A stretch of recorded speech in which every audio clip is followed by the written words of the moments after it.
Hi students. Yesterday we had our listening lesson, which was about, yes, we have here driving, and the discussion mainly was about the two kinds of drivers. We have the experienced driver and we have the driver who has just learned driving, and we can say that they are new drivers. Now we have here the, yes, okay, we have, who is this guy? We have, yes, okay, so we have the host, which is Ken Larden. Now Ken here, he had an interview and we were asked to listen to the morning news show discussion about the different strategies used by the new and experienced drivers. After that, there was the interview, of course, with Kevin, who had written a book about the differences between those drivers. And then we had our listening task, which was to just mark true or false for the sentences, and we corrected also the false sentences. Now note that we have here in number 5, older drivers' reflexes are as fast as younger drivers. Now we have here the word reflexes. Reflexes is something that we discussed yesterday, which is how the drivers react. Now we said that some people, they face situations while they are driving very calmly, and they can deal with it. And some other drivers, they panic, they get very nervous. Some other drivers, they take it very simply, and so on. So this is what we meant by the word reflexes or reflex, which is actually associated with the word that we took in the conversation lesson, which was about reactions. So we took in the conversation lesson different reactions concerning these two guys who are Fahad and Faisal, and how they reacted when they got lost. Once they got lost, they decided to ask an attendant in a gas station. And after that, also there was a kind of reaction. Fahad, he was happy that they asked, and Faisal saw that there was no big deal about it. After that, yes, since we are still in the mood of driving and in the mood of cars in general, we can say that, yes, there are different types of drivers. Now, we can say that their reflexes or their reactions are different. Now, some people, they get very excited, they get tense while they are driving. Some other people, they are cool, and other people, they take driving very, very seriously, which is supposed to be. Yes. And also, since we are talking about cars, if you remember, once in the revision week, when we first started our semester, I mentioned parts of the cars. We had the engine, the steering wheel, wheels in general, the mirrors, and so on. So all parts of the cars, I related them to speaking. And just to remind you of what I said, we had here exactly, the text was, speech is made up of words. Much words on their own are not much use. We can compare them with parts of a car. If we know how to put the parts together, we have a car, and with a car we go places. Just like cars have different parts, speech is made up of different words. If we put them together, we have meaning, and with language we change the world. Now, when I mentioned this part here, I was talking about grammar, and how grammar, when you put the correct words together and the correct tenses, helping verbs, and so on, all together, your sentence can move very smoothly, and it will make interaction and communication easy. You can go on with your conversation like a car goes from one place to another. And also, we're going to add here, to make your car move faster and smoother, you need the right pronunciation. So here we have, they are all related to each other: grammar, vocabulary, and pronunciation, because you are going to take your vocab, put it in the correct form of sentences in your grammar, and then you are going to pronounce them correctly and write them correctly to communicate with other people. So as much as you pronounce your words very clearly and correctly, without any problems, you are going to make your car, which is moving, but you are going to make it move faster and smoother at the same time. reminding you that it will make your pronunciation smooth to just practice your pronunciation. Also, we have here, you have to make sure that your words are not choppy, the sentences, you are not speaking like a robot. And we have here, we are practicing to make your speaking natural. Yes. These are the parts that we took in the pronunciation lessons from Unit 1 till Unit 5. In Unit 1, I recall that we learned how to pronounce the R correctly. And in Unit 2, we had the ED and how to pronounce it in 3 different ways. We had also consonant clusters. We had the lesson about linking vowels together.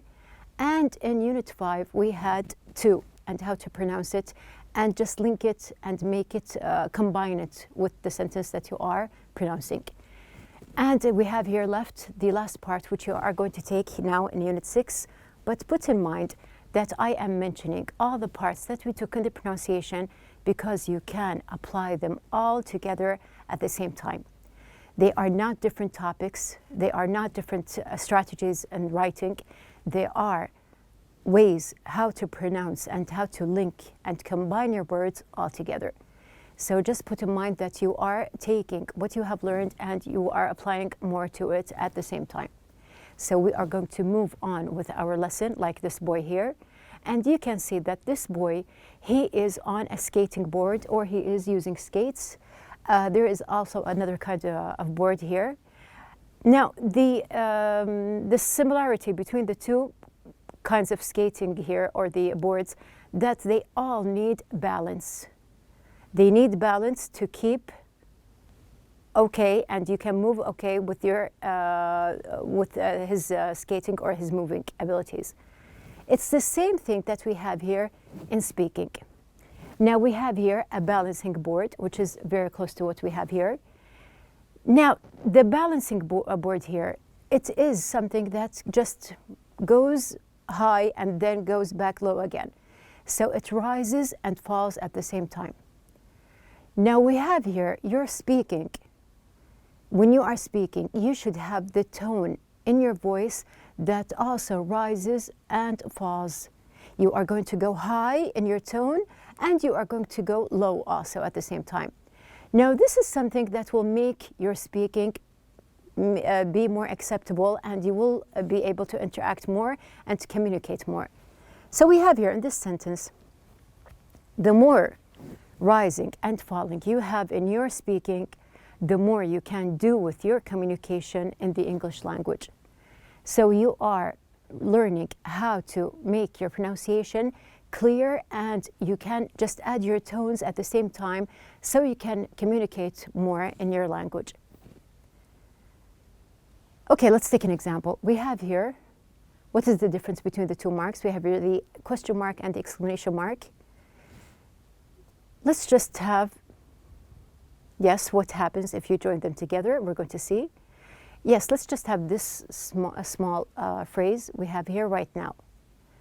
Now, one time, I'm just going to add the question mark. When you ask, adding a question mark, it turns into right now.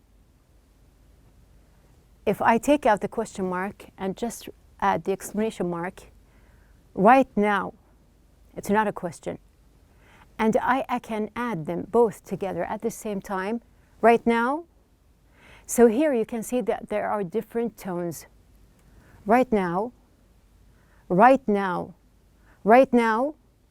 So here the tones that I am using, they are different from one to another based on what? Based on the marks that I have.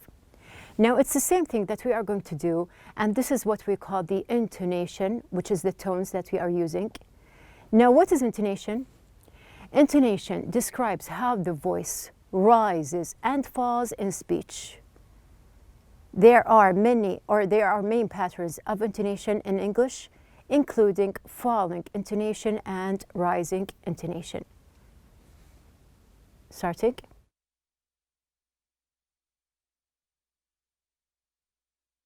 So, this means that experienced drivers have better reflexes, doesn't it? So then it seems neither group has a total advantage in such cases, do they? I remember hearing that experienced drivers usually have lower car insurance premiums than new drivers. That's true, isn't it? So each group is the better driver in their own way, aren't they? Now, did you notice these are the same sentences that we had from the interview? There is a difference in the intonation part. Now, how did he say it? Let me read it this time. The first one. So this means that experienced drivers have better reflexes, doesn't it? So then it seems neither group has a total advantage in such cases, do they? I remember hearing that experienced drivers usually have lower car insurance premiums than new drivers. That's true, isn't it? So each group is the better driver in their own way, aren't they? Here, the tone that Ken and I used, it is going to be at the end, which is in the tag question part. So we are going to learn more about it. Of course, this is something that you have taken before. Now we are going to combine between the tones, the intonation, with the part of tag questions. We are going to combine and see how you can make your pronunciation rise and low at the same time or fall at the same time, depending on tag questions. So we have here our objective. The main objective is to ask tag questions with the correct form of intonation. Now, when I say the correct form of intonation, this means that there is not just one form, there are other kinds of or forms. Now, tag questions. Tag questions are added at the end or added on at the end of a statement. They are tagged on, turning the statement into a question. So actually, we do have just a sentence. You studied that. It's a statement. But I'm turning the statement into a question by adding the comma and then adding the tag question at the end. So this is the grammar form that I'm sure that you have studied. So as we have here in our example, you studied that, didn't you? If you notice that there is a kind of tone that is different from the beginning to the end of the sentence. Now, speakers use question tags chiefly to make sure their information is correct or to seek argument. Tag questions follow a certain pattern for negative and affirmative answers. Now, what is our pattern? A tag or negative tag is used with an affirmative statement, and whereas a positive tag is used with a negative statement. So this is a part of the grammar that we have studied before, that when you have a statement that is not negative, it is affirmative, you add the negative part at the end, and the opposite is true. If your sentence or the statement is negative from the start, you are just going to add an affirmative tag question. So here, what we are concerned about is how to pronounce or how to give the correct tone. So it is important to use the correct intonation with tag questions, and we are going to take our examples. Now we are going to set the tone with intonation. There are two kinds of tones that we are going to talk about. We have here rising intonation, and also we have here falling intonation. Rising, falling. Even we are now just talking about it, there is a difference in the tone. Now, in the following examples, rising intonation on the tag indicates a genuine question. The speaker isn't sure that the statement is correct and requires an answer from the listener. Let's see how. Now we have here, these are statements. I turned them into a question and I do want an answer. I don't know or I'm not sure of the answer. So I want someone to assure me and give me the correct answer. In this case, what we're going to do, we are going to give the statement or the tag question with a rising intonation or rising tone. Now note that we can use a kind of technique so you can get it more. We have the first one, they study in London, don't they? We're working tomorrow, aren't we? It was cold yesterday, wasn't it? So how can you know if it is a question or not? Just take your hand and just apply your sentence while you are moving your hand. Now note that because it is a tag question and there is a comma before it, there has to be just a pause, or you're going to stop for just a split second before you complete. So let's say, for example, number 3, it was cold yesterday. It was cold yesterday, wasn't it? Again, it was cold yesterday, wasn't it? Now from your hand, you're waving here, you can see that we stopped just a moment and then we completed wasn't it by rising. The same, let's do it again. He went to the event last night, didn't he? Let's just do it. He went to the event last night, didn't he? This is a question. I want an answer for it. Again, we were waiting for the results, weren't we? They've been to Japan, haven't they? They've been to Japan, haven't they? She's been studying a lot recently, hasn't she? She's been studying a lot recently, hasn't she? He had forgotten his wallet, hadn't he? She'll come at 6, won't she? He can help, can't he? And John must stay, mustn't he? Now you will be aware of the difference more when we get to the other part. Now in the following examples, which are going to come now, following intonation on the question tag gives the impression that the statement is correct. So I am commenting here. It's like a comment more than that it is a question. And I'm going to use the following intonation. Now actually I'm going to apply the 2 types so you can know the difference between them. So one time it is a question that I want to know the answer, and the following intonation just indicates that I am sure about my answer. She doesn't have any children, does she? So let's do it on both ways. She doesn't have any children, does she? It's different from saying, she doesn't have any children, does she? Try it again and also try to use your hand. Let's do it on the second example. The bus isn't coming, is it? The bus isn't coming, is it? The bus isn't coming, is it? So you see the difference in the tone? Listen once again. The bus isn't coming, is it? The bus isn't coming, is it? If you are having a high or you are raising your intonation, this is a question, you want the answer, and the second one, you are sure of your answer, or you are sure of the answer that you will get. She wasn't at home yesterday, was she? They didn't go out last Sunday, did they? You weren't sleeping, were you? Let's try this one. You weren't sleeping, were you? Or if I want an answer, you weren't sleeping, were you? You weren't sleeping, were you? You weren't sleeping, were you? You see the difference between them? She hasn't eaten, has she? He hasn't been practicing, has he? They hadn't been to London before, had they?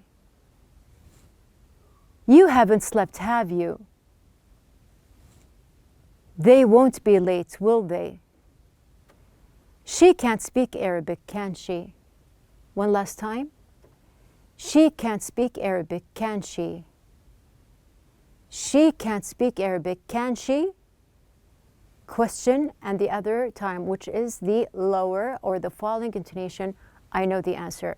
Just I'm going to make sure of it, but I am sure of my answer. So this is the difference between the rising and we have here the falling intonation part. Now here, what did we do? We added to our pronunciation the tones that we have. Now put in mind that you can add the tone, and at the same time you can make your sentence flow. And at the same time you can link between your words all together, and you can also make your sentence move, just link them, and without the chopping, without the spaces, your sentence is flowing all together without any spaces between them. So this is what you have learned mainly in the pronunciation part, and I assure you that you have to just gather all the things that you have learned and you can just apply them all in one sentence. It is possible. You have your exercise in the book, page number 87. Now the exercise is actually from the script, the listening script that we had in the listening lesson. So you can go back, first of all, apply and practice how you can raise and how can you make your falling intonation, which ways. And you can go back to the original script, which is the listening part that we have here in the AIM platform, and listen to the exercises or the sentences that we have. You can also just, which is required in your book, to decide which one is it. Is it a rising intonation or a falling intonation? And we will apply it, inshallah, in the next lesson. So at the end, our pronunciation lesson was about intonation in tag questions. And we had the two parts, which are the rising intonation and the falling intonation. So this is our lesson. Apply and practice as much as you can, and we will get back to it, inshallah, in the next lesson.